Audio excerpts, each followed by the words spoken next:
Hello everyone, today we are going to be talking about Zig Brushables.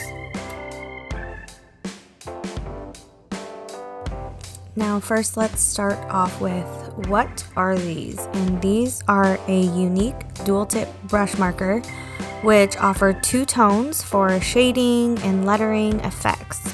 And they have water-based pigment, they're acid-free and light-fast.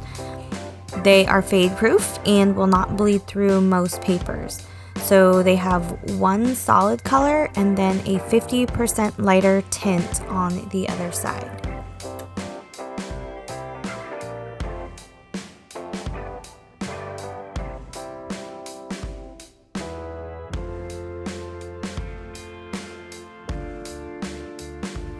So what sets do these come in?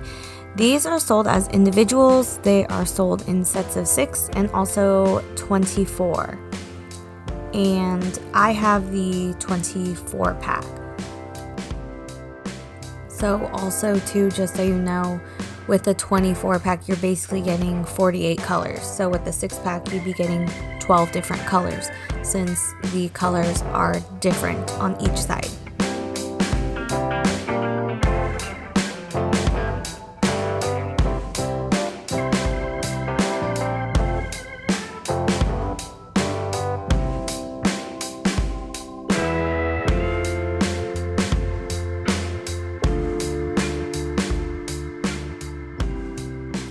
Now I'm writing a few of my favorite qualities of these Zig Brushable markers.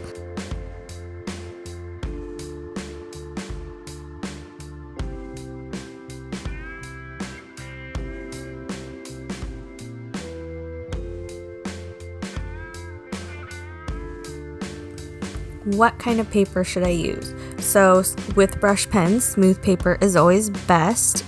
I'm using the Canson XL marker paper, or I like to use these in my bullet journal, which has smooth paper. However, if you are blending, you will need a thicker paper. I do use Canson XL mixed media paper just because it's a lot thicker, and for the blending you need a thicker paper to withstand all that ink.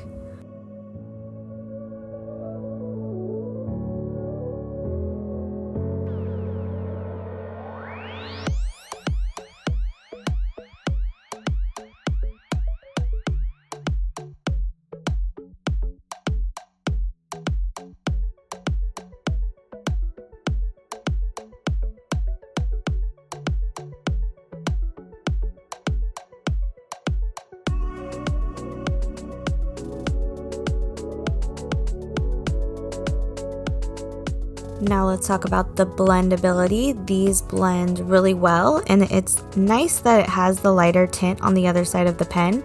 It makes it really easy to give you an ombre effect without having to search for the perfect color combinations or searching for the pens that like a darker shade and a lighter shade. So this is perfect for that because it's all in one pen.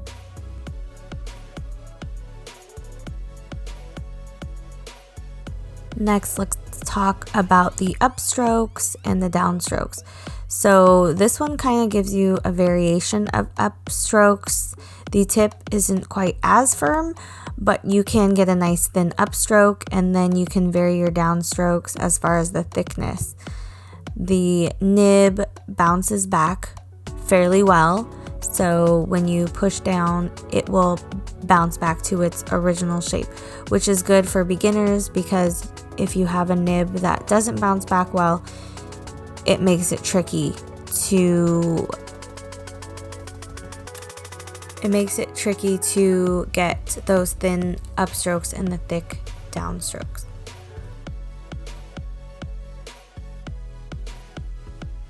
So how should these be stored?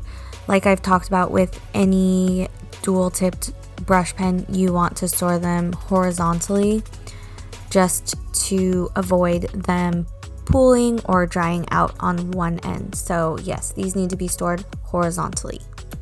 So while I am swatching these out, let's talk about the pros and cons. So first, with the pros, I absolutely love the dual end brush tip with a lighter tint on one side. I think that's a really unique feature, and I haven't seen other brush pens like this. The nibs are nice and durable, so it seems like they can withstand a lot. And I also love the fact that they are light fast and that they won't fade over time. Next, let's talk about the cons. Now, these are super pricey, probably the most pricey brush pen that I've ever paid for. But if you consider that it's 24 pens, but 48 different colors, it makes it a little bit easier to process in my head. But even the smaller sets are pretty high priced, so that's definitely a con for me. If you're starting out, you probably don't want to just start out with these.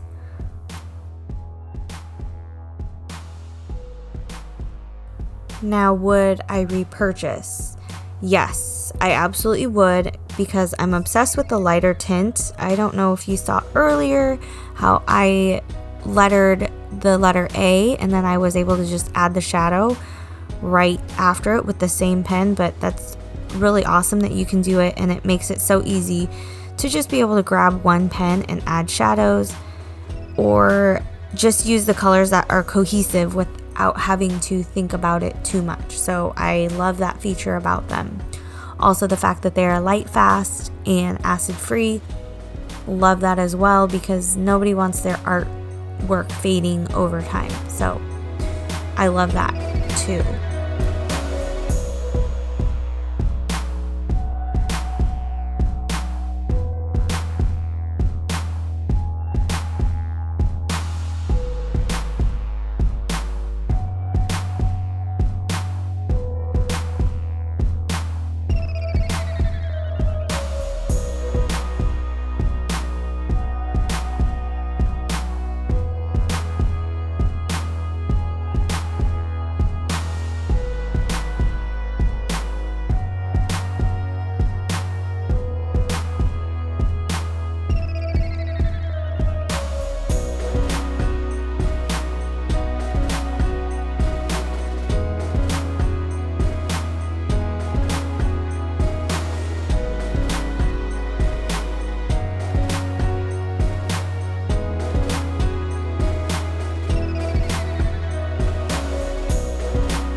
Thank you guys so much for watching. Let me know if you have any more questions down below.